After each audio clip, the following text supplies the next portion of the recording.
কি আর করার আছে, যখনই সকাল হয়ে যায় তখনই মাথার ভিতরে একটাই টেনশন ঢোকে, কি রান্না করবো।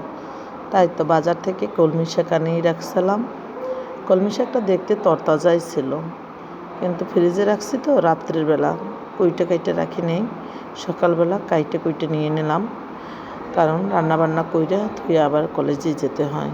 তাই তো কাইটে শাকটাকে ধোয়ার জন্য পানি দিয়ে ধুয়ে নিলাম, কারণ আগে ধুয়ে দিলে ঝাড়তে সুবিধা হবে।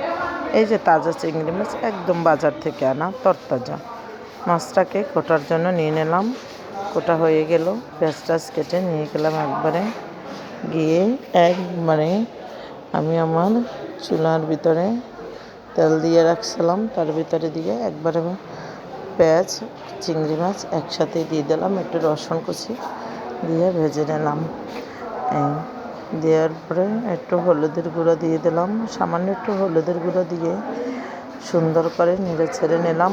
আর মরিচের গুঁড়ো তো দিলাম না, কারণ এখানে মরিচের গুঁড়োর পরিবর্তে দিয়েছিলাম কি একটু আপনার বোম্বাই মরিচ, যেটা ছিল ঘ্রাণে ভরা।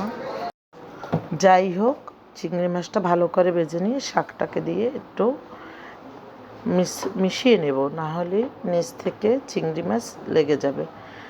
একটু 5 মিনিট পরে দেখুন আমার শাক কিন্তু প্রায় হয়ে গেছে। এই যে একদম পারফেক্ট। আর এটা আমি সাথে বাসমরিচ দিছি, যে মরিচটা একটু আস্তে আস্তে ছিল সেটা আমি টাক দিয়ে ভেঙে দিয়েছি এবং এর সাথে মিশ্রণ করে দিয়েছি, যাতে খেতে একটু সুস্বাদু হয়। আপনারাও খাইতে পারবেন বোম্বাই মরিচ দিয়ে শাকের ভিতরে।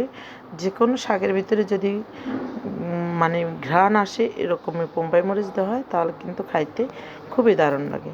রান্নার পরে আমি এটাকে বাটায় নিয়ে নিলাম।